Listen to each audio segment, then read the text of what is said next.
오늘 읽은 말씀을 가지고 야긴과 보아스, 보아스와 야긴이라고 하는 제목으로 하나님의 말씀을 살펴볼 텐데요. 우리 말씀 듣기에 앞서 앞뒤 좌우에 계신 분들께 축복하겠습니다. 은혜 받으세요.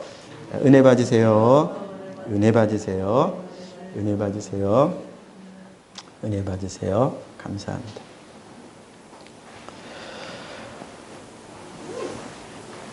저희가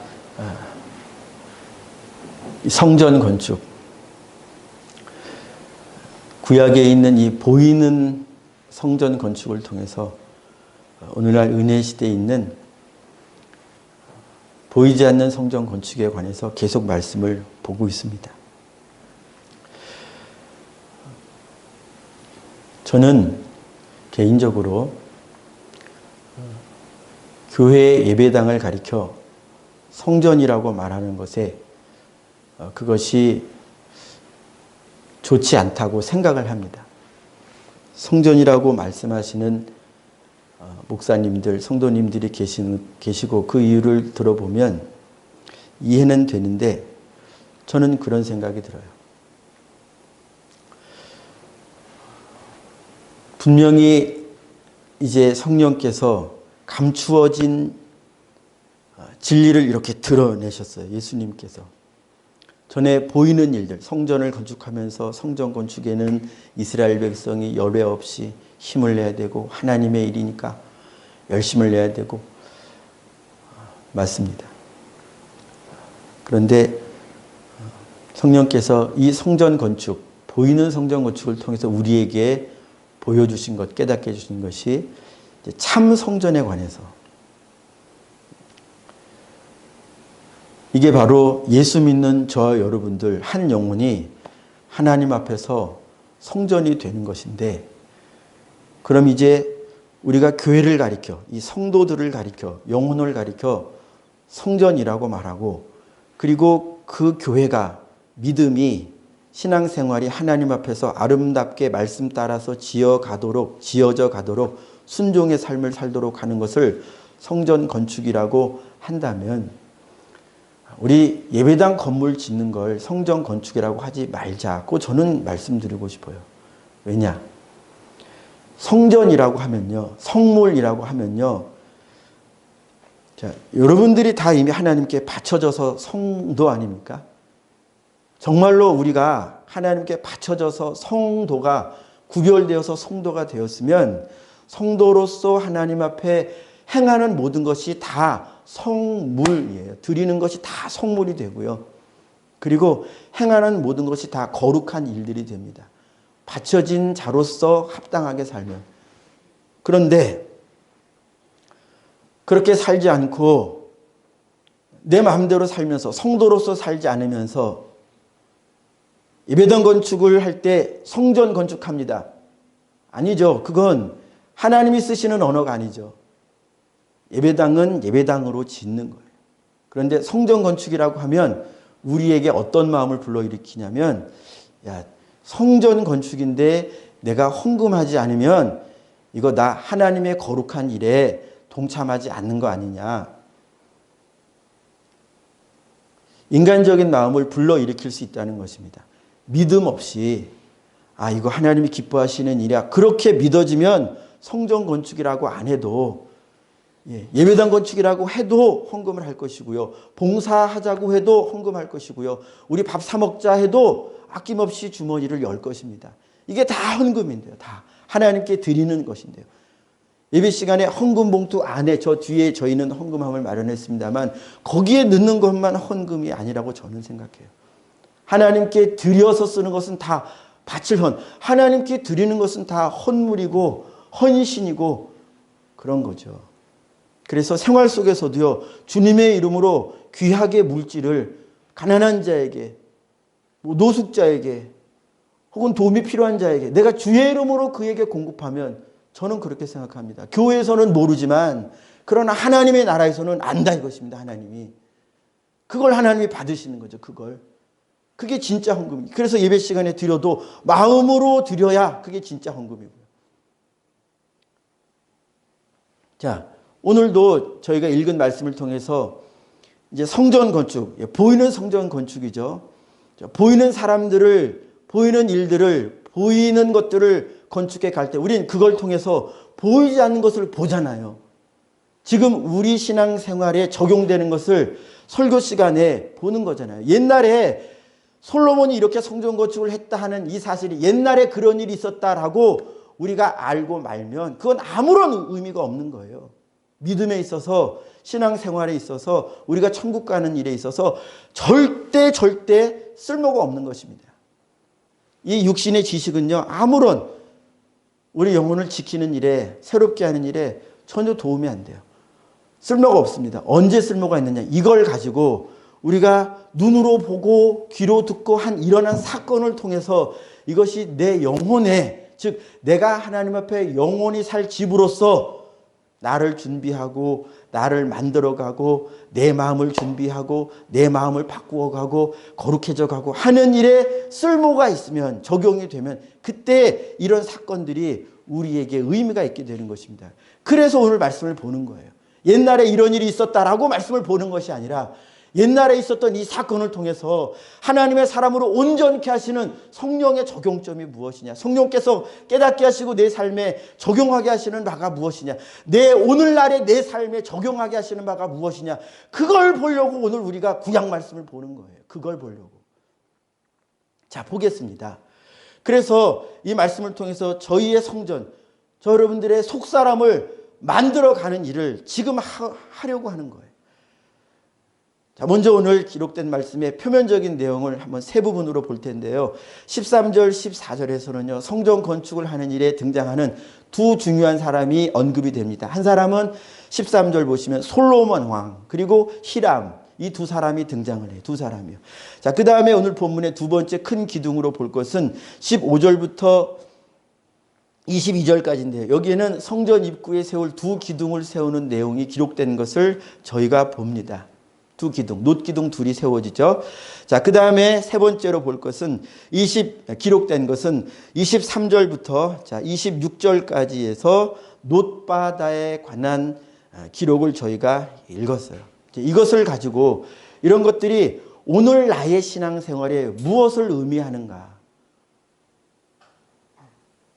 보이지 않는 하나님 나라에서 이것이 무엇을 가리키고 있는 역사 안에 나타난 하나님이 사용하신 도구인가를 살펴보고자 하는 것입니다. 자, 먼저 솔로몬 왕과 히람을 보겠습니다. 이 사람들은 하나님께서 소위 하나님의 성전을 짓게 하시는 일에 지금 오늘 본문 가운데에서 쓰임받는 사람으로 드러난 사람들이에요. 드러난 사람들. 솔로몬과 히람 외에 다른 사람이 일 안 했습니까? 했지요. 그러니까 솔로몬과 히람은 대표인 셈인 거예요. 즉 하나님의 성전을 만들어 갈 때, 즉 저와 여러분들이 우리의 영혼이 하나님 나라로서 하나님이 거하시는, 하나님이 거룩하게 거하시는 그러한 영혼이 되게 하기 위하여 하나님은 사람을 불러서 쓰신다는 것입니다. 그리고 무엇보다도 하나님 나라의 건축, 영원한 하나님의 성전의 완전한 왕, 완전한 역군, 빈틈없이 일하신 그분의 원형, 모범을 하나님이 예수 그리스도로 세우셨어요. 우리는요, 우리는 오늘날 하나님 나라의 일꾼, 주의 성전을 아름답게 만들어 가는 그 일에 쓰임받는 왕 같은 제사장, 혹은 청지기, 혹은 히람같이 쓰임받는 일꾼이지만 우리는요, 다 예수님의 뒤를 따라가는 거예요. 예수님이 하나님의 성전을 건축하시는 일에 하나님이 세우신 건축자의 원형이에요. 우리는 예수님처럼 하나님의 나라를 지을 수 있어요. 우리는 예수님을 통해서 우리가 성도를 어떻게 세워가야 할지 가르침을 받아요. 또 나 자신 하나님의 성전으로서 나를 어떻게 내가 지킬 수 있을까? 이 모든 가르침의 원형을, 이 모든 가르침의 교사를 예수님에게서 발견할 수 있어요. 그래서 솔로몬 왕 히람, 이 사람은 성전을 세우는 일에 왕으로서 쓰임받고 역군으로서 일꾼으로서 쓰임받았는데 모두 다 예수님을 가리키는 사람들입니다. 또 갈라디아서 2장에 보면요, 이제 바울이 그 당시의 교회의 기둥으로 인정받는 세 이름을 언급하는데요. 한 사람은 야고보, 그 다음에 게바로 칭함받는 베드로, 그리고 요한. 이 세 명이 교회에서 기둥같이 여김받는다 했어요. 그래서 오늘 15절부터 22절에 이렇게 성전에 두 기둥이 세워지는 것을 보는데요. 자, 15절부터 보겠습니다. 먼저 15절 보면요, 이 두 기둥, 노수로 세워지는 두 기둥이 나옵니다. 15절 함께 읽습니다. 시작. 그가 놋기둥 둘을 만들었으니 그 높이는 각각 18규빗이라 각각 12규빗 되는 줄을 둘을 만하며 놋기둥 둘이 등장을 해요. 거기에는 이제 여러 가지 문양들이 들어가고 재료로서 놋이 사용된다라고 하는데, 이제 저희가 관심을 가지고 보고자 하는 것은 여기입니다. 그 놋기둥의 이름이에요. 자, 21절 우리 함께 읽겠습니다. 시작. 이 두 기둥 성전의 주랑 앞에 세우되 오른쪽 기둥을 세우고 그 이름을 야긴이라 하고 왼쪽에 기둥을 세우고 그 이름을 보아스라 하였으며. 아멘. 자, 성전은요, 기둥이 세워져요. 물론 벽체도 세워졌던 것을 우리가 앞선 말씀들을 통해서 보았죠. 기둥이 세워집니다. 오늘날도요, 하나님 나라, 성도가 세워지는 일에, 교회가 교회답게 세워지는 일에, 교회는 이 땅에 나타난 하나님의 표본인데요, 그림자인데요, 이 교회가 저 여러분들이 하나님의 말씀을 듣고 그래서 거룩한 삶을 살아가고 하는 일에 반드시 누군가는 기둥처럼 세워진다는 거예요. 분명히 어떤 중요한 역할을 하는 성도가 등장을 해요. 우리 눈으로 볼 때 그래요. 또 어떤 성도들은 이제 막 믿게 되고 혹은 자라가고 성장하는 일에 좀 더딘 일이 있을 수 있습니다. 한 개인 안에서도 이런 일들이 일어나고요. 전체적으로 봐서 어떤 사람은 빨리 성장하는 것 같고 어떤 사람은 믿음이 천천히 성장하는 것 같고 어떤 사람은 심지어 믿음이 퇴보하는 것 같고, 이런 여러 가지 일들이 교회 안에 있죠. 신앙생활 안에 있죠. 여러분들 각 삶 안에서도요, 이와 같은 것이 있습니다. 그런데 이렇게 우리가 성장하고 넘어졌을 때 다시 세워지고 하는 이 일에 쓰임받는 사람들이 있어요. 모양으로는 뭐 목사님, 뭐 장로님, 권사님, 중직이 먼저 눈에 띄죠. 예, 맞습니다. 반드시 교회의 항존직, 이 중직들은요, 주님 나라에 내가 기둥같이 세워졌다라고 하는 것을 인식하고 있어야 돼요.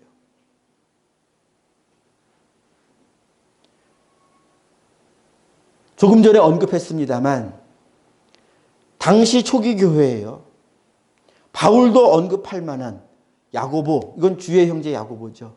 야고보, 그리고 베드로, 그리고 요한, 이런 사람들 두드러지게 신앙에 있어서 앞서가면서 그리고 성도들을, 교회들을 잘 보살피고 보호하고 돌보고 말씀 잘 전하고 하나님의 능력으로 성도들을 잘 인도하는 이런 역할을 잘 감당하는 사람들이 기둥 역할을 했어요. 그러면 하나님의 변하지 않는 하나님의 영원한 나라에서 참 성전 안에서 이 두 기둥처럼 역할을 하는 것은 누굴까요? 베드로일까요? 요한일까요? 아니면 그 중에 한 자리는 다른 사람으로 바꾸어서 야고보일까요? 제일 먼저 순교한 제자 야고보일까요? 이 두 기둥은요, 예수님을 의미합니다. 예수님이 하나님 나라의 두 기둥처럼 또 반석으로서 그렇게 기둥이 되어 주시기 때문에 예수님이 그의 제자들을 기둥처럼 만들어 주시는 거예요. 예수님이 먼저 하나님 앞에서 하나님의 성전을 든든히 세우는 기둥 역할을 잘 감당하시기 때문에 예수님이 기둥 역할을 하면서 그 다음에 불러낸 예수님의 제자들을 예수님처럼 예수님이 만들어주시는 거예요. 예수님이 만약에 하나님 앞에서 기둥처럼 역할을 하지 못하고 비실비실하거나 시험이 오고 시험하는 자가 와서 시험을 하고 환경 속에서 시험이 일어나고 박해가 일어났을 때 예수님이 만약에 거기에서 쉽게 넘어지고 그러시면서 제자들에게 어떻게 옳은 길, 생명의 길, 진리의 길을 보여주실 수 있겠어요? 못하잖아요. 그래서 예수님이 먼저 이 기둥 역할을 잘 감당하셨고요. 그리고 그 결과 제자들도 예수님처럼 세움을 받습니다. 자, 조금 전에 초기교회에 초대교회의 기둥처럼 역할했던 사람들 세 이름을 바울이 먼저 언급을 했었었는데요. 자, 제일 먼저 언급됐던 야고보가 있습니다. 이 야고보는 제자 야고보가 아니고요. 12제자 안에 있었던 야고보가 아니고요. 주의 형제 야고보입니다. 그런데 주의 형제 야고보가 바울이 언급할 때에 교회에서 기둥같이 역할했던 첫 번째 이름으로 언급이 돼요. 성경에서 이름 순서는 어느 정도 의미가 있을 때가 있는데요. 야고보를 제일 먼저 언급했던 것은요. 사도행전 15장에도 나오지만 이미 그때 당시에 야고보는요. 예루살렘 교회에서 굉장히 중요한 역할을 감당했었음을 우리가 알 수 있습니다. 그런데 우리 기억합니까? 주의 형제 야고보는요.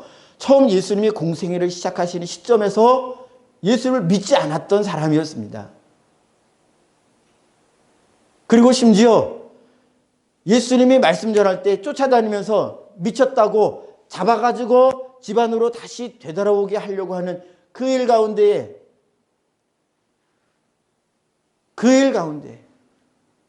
우리 형 잘못된 거 아니야? 우리 형 정신 나간 거 아니야? 귀신 들린 거 아니야? 그런 시절이 있었던 야고보였어요. 그런데 어떻게 예수님을 그리스도로 알게 되고 예수를 하나님 나라의 왕으로 알게 되고 메시아로 알게 되고 변화를 받았을까요? 성령을 통하여 역사하신 예수님의 역사 때문에, 즉 하나님 나라의 기둥처럼 역사하신 예수님, 그 예수님의 순종, 그 예수님의 일하심 때문에 야고보가 변화된 거예요. 저희도 마찬가지입니다. 저희도 교회 가운데에서 예수님께서 직분을 맡겨서 이런저런 일을 하게 하셔요. 어떤 사람들은, 저도 그랬고요. 교회에 있는 이 직분들을 목사 직분, 장로 직분, 권사 직분, 집사 직분, 이거 사람이 세우는 거 아니야. 성경에 보니까 이런 직분은 성경에 없는데 우리가 임의로 만드는 게 맞아? 표면적으로는 그 말씀이 맞는 것 같아요. 그러나요, 필요해서 세우는 직분이, 교회의 필요에 의해서 세우는 직분이, 그것이 하나님의 말씀을 회방하는 직분이 아니라면 저는 생각해요. 이거 성령께서 감동하셔서 감화하셔서 한시적으로 그렇게 만드실 수 있지. 저는 그렇게 생각해서. 그래서 저는 우리 성도님들께 권면을 드립니다. 교회의 필요에 의해서 만드는 임시적인 직분이라도 그걸 그냥 목사가 혹은 당회가 혹은 장로님이 혹은 아무개 집사님이 그냥 임의로 만들었다, 저건 순종할 필요가 없다, 이렇게 생각하지 마시고요. 그 직분이 하나님의 일을 돕는 역할을 하기 위하여 생겨난 직분이요 조직이라면 하나님의 역사로 인정해 달라. 저는 그런 말씀을 좀 간곡히 드려요. 받아들여 달라. 협력해 달라. 그렇게 말씀을 드려요. 오늘 이것도 마찬가지예요. 이 말씀도요. 성전에 두 기둥을 세운 것을 성경에 기록하심으로써 분명히 하나님의 성전 안에는 기둥 역할을 하는 두 기둥이 있다. 그런데 이 두 기둥의 이름이 오른쪽에 있는 것은 야긴이고 왼쪽에 있는 것은 보아스예요. 이 야긴의 이름 뜻은 이런 것입니다. 그가 세우실 것이다. 그리고 보아스의 이름 뜻은 여러 가지가 있지만 요약해 보면 그게 다 힘, 능력과 관련이 있는 것이거든요. 그래서 보아스를 야긴과 상관해서 이름을 붙여보면 보아스의 해석은 이렇게 해석이 가능합니다. 그의 힘으로.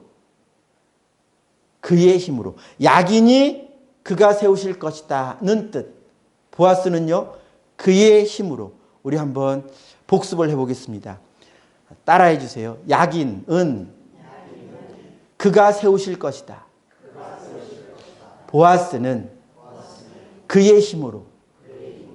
예, 그래서 야긴 보아스를 붙이면요, 그가 세우실 것이다. 그의 힘으로가 되는 거예요. 순서를 바꿔서 보아스 야긴으로 하면 그의 힘으로 그가 세우실 것이다. 이게 뭐예요? 교회예요. 성전이요. 영원한 하나님의 나라, 그리고 이 땅에 나타난 하나님의 나라.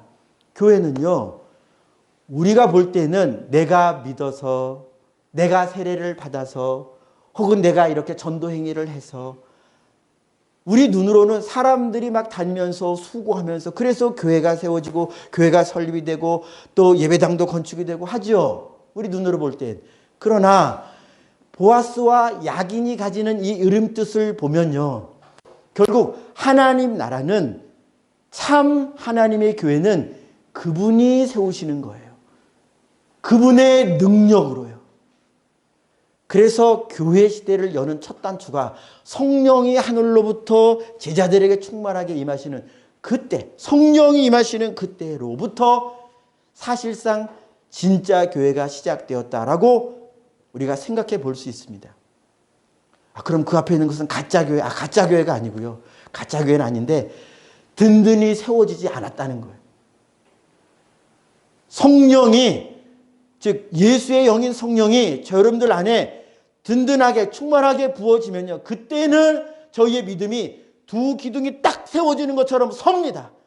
믿음이 서요. 그러나 성령으로 충만하지 않으면요, 흐물흐물한 거예요.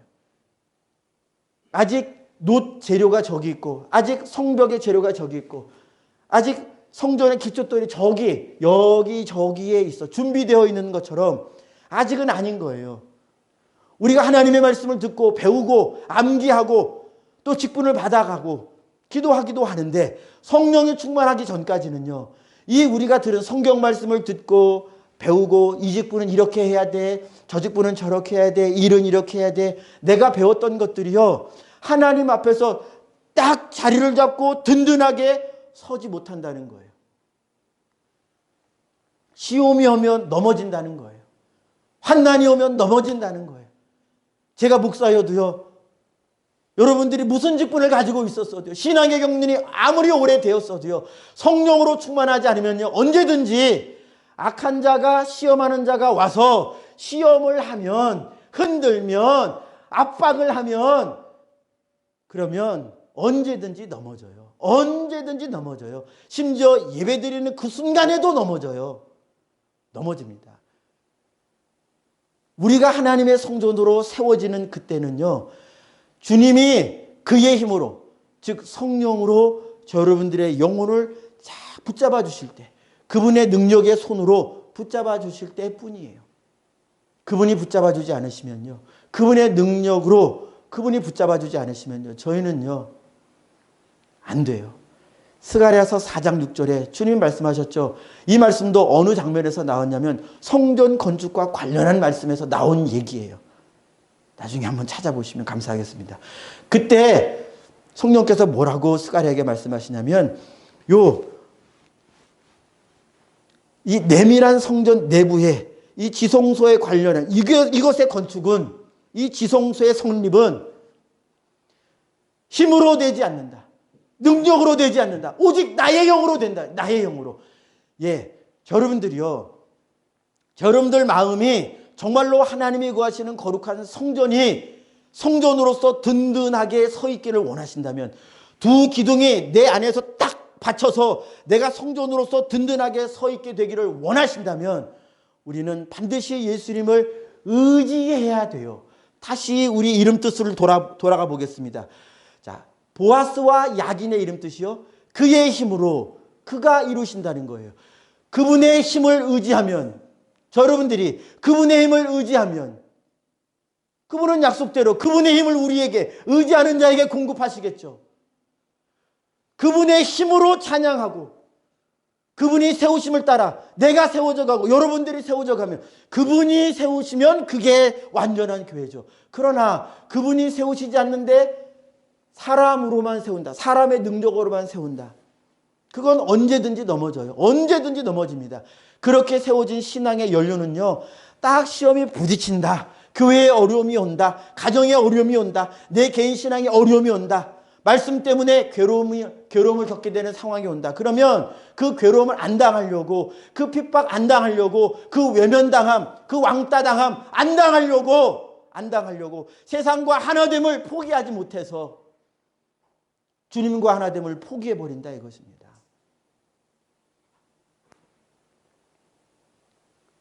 주님의 능력이 아니면요, 여러분들, 하나님의 성전인 여러분들 안에 두 기둥이 굳건히 세워지는 일은 불가능해요.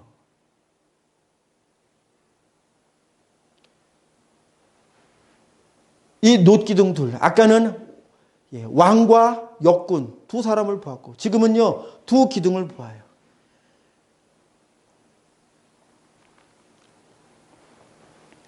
그래서 우리는요, 우리의 힘이 되어주시는, 우리를 진짜로 세워주시는 예수님만을 항상 의지해야 하는데요. 자, 이 점에 관하여 지난주에 자주 새벽에 언급했습니다만, 에베소서 4장 16절을 한번 읽어드리고 조금 더 살펴보도록 하겠습니다. 그에게서 온 몸이 각 마디를 통하여, 온 몸은 교회죠. 저와 여러분들입니다. 각 마디를 통하여, 마디도 저 여러분들이에요. 온 몸이 이어진 부분이 마디거든요. 몸과 몸, 신체의 지체와 지체가 이어진 그 지점이 마디예요. 마디를 통하여 도움을 받음으로, 자, 새벽에 이미 말씀드렸어요. 이 도움은 그에게서부터 오는 도움입니다. 도움을 받음으로 연결되고 결합되어, 그래서 온 몸은 서로 연결되고 결합된다고 했어요. 잠깐 보겠습니다. 여러분들 서로 연결되어 있습니까? 여러분들 서로 결합되어 있습니까? 그렇습니까? 저희가 예배를 드리고, 예배 드릴 때, 찬양할 때에, 혹은 말씀 드릴 때에, 자, 우리 인사합시다. 이게 뭐냐면 서로 연결되도록, 눈을 보고 안부를 묻고 내 마음을 저분에게 축복을 빌어주고, 마음을 연결시켜 주려고 하는 그런 거예요. 우리 함께 기도합시다. 함께 찬양합시다. 함께 할 때 연결이 돼요. 그러나 따로 있을 때는요, 잘 모르죠. 함께 있으면 그게 연결되는 거예요. 그게 결합되는 거예요. 교회는요, 성도는요, 서로 연결되어야 해요. 특별히 그분의 도우심으로 연결이 돼야 돼요. 그럼 그분의 도우심은 아까 어떻게 된다고 말씀했습니까? 제가 말씀드렸습니까? 그분을 의지함으로 해요. 그분을 의지함으로. 예수님, 저를 도와주세요. 제가 그분 성도와 함께 제가 예배 시간에 이렇게 예배를 드리고 찬양을 하고 기도를 하고 헌신을 하고 하려고 합니다. 주님 도와주세요. 그러면 주님이 도와주신단 말이에요. 주님을 의지한 그를 주님이 도와주신단 말이에요. 도와주실 때 나의 헌신이, 내가 저분과 말을 섞는 것, 내가 저분을 위하여 기도해 주는 것, 혹은 저분의 이야기를 듣는 것, 이것이 서로 연결하는 보이지 않는 성전 건축이 그분의 역사하심으로 말미암아, 저와 여러분들 안에 역사하시는, 보이지 아니하시는 그분의 역사하심으로 말미암아 우리가 이렇게 하나가 되어져 가요. 그러나 그분의 도우심을 구하지 않고, 그분의 도우심을 힘입지 않고, 내가 어쩔 수 없이 인사한다, 인사하기 싫은데 인사해야 돼, 이런 인사, 이런 안부 묻는 것은요, 서로 따로 있는 거예요. 이건 교회 안에서는 지양해야 돼요. 이걸 누가 합니까? 내가 알잖아요. 내가 원해서, 주님은 연결하라고 했는데, 결합하라고 하셨는데, 붙어야 한다고 하셨는데, 나는 자꾸 분리되려고 하고, 혼자 있으려고 하고, 공동체에 속하지 않으려고 하고, 누가 날 좀 간섭 안 했으면 좋겠고. 아니요. 그건 주님의 원하시는 바가 아니에요. 주님은 자꾸 연결시키려고 해요. 나이 많은 성도와 이제 나이 별로 없는 성도, 이들도 주님 안에서 연결하도록, 이 나라 사람과 저 나라 사람, 피부색이 다르고 혈통이 다르고 교육 정도가 다른 이 모든 사람들을 주님은 예수 그리스도의 피 안에서 연결시키려고 해요. 사랑으로 연결시키려고 해요. 그래서 계속 보면요, 에베소서 4장 이하 말씀 읽어드릴게요. 각 지체의 분량대로 역사하여 그 몸을 자라게 하며 사랑 안에서 스스로 세우느니라. 아멘. 그래서 지체에게 대한, 상대에게 대한 사랑의 마음을 예수님께 받아서 그 사랑이 저 여러분들 안에 커가는 만큼 우리는 연소한 자에게나, 아니면 나와 같은 자에게나, 아니면 나보다 나이가 많으신 분에게나, 나와 가치관이 비슷한 자에게나, 아니면 나와 가치관이 좀 다른 부분에게나, 그분에게 내 안에 있는 사랑으로 갈 수 있어요. 다가갈 수 있습니다. 내 안에 부어주시는 그 사랑으로 말미암아 내가 견딜 수 있는 일을, 견뎌야 할 일을 견딜 수 있고요, 축복해야 할 일을 축복할 수 있습니다. 그러나 그분의 사랑이, 그분의 능력이 저 여러분들 안에 부어지지 않으면요, 그러면 다가가다가 내가 이제 다가가야 한다는 사실을 알았어요. 그럼 이제 다가갑니다. 손을 내밉니다. 그런데 그분의 반응이 영 맞득치 않아요. 이 사람이 갑자기 왜 이래? 이런 느낌을 받아요. 그러면 그러면 그렇지. 괜히 손 내밀었어. 괜히 인사했어. 괜히 창피하네 그냥. 이런 게 다 넘어가야 되는 거예요. 이걸 이겨야 하는 것입니다. 여러분, 사이 난 것을 성도는요, 계속 무너뜨려야 돼요. 사이 난 것. 우리에게는요, 저 여러분들 안에는요, 이렇게 거리감, 좋지 않아요. 우리는 사실 가족 같아야 돼요. 가족 같은 것을 향하여 우리가 자라가는 것입니다. 나이가 조금 많으면 형, 누나 같고, 나이가 조금 어리면 동생 같고, 나이가 많으면 삼촌, 아버지, 나이가 아주 적으면 자녀 같고, 그렇게 볼 수 있죠. 그래서 우리는 사랑 안에서 서로 연결이 되어야 됩니다. 연결. 그래서 우리가 교회에서 이런저런 조직을 꾸리는 이유는 하나님의 일, 보이는 그 일만 치루어내고 하기 위해서 함이 아니라 그 일을 통해서 전도팀이 구성된다면 전도팀이 하는 것을 통해서 그 안에 사람들이 연결이 막 되는 거예요. 자, 악기팀, 이 구성이 되면 넓게 보면 예배팀이라고 할 수 있겠죠. 이 예배팀은 그것을 함으로써 예배하는 자들과 또 악기팀 서로가 연결이 되어야 되는 거예요.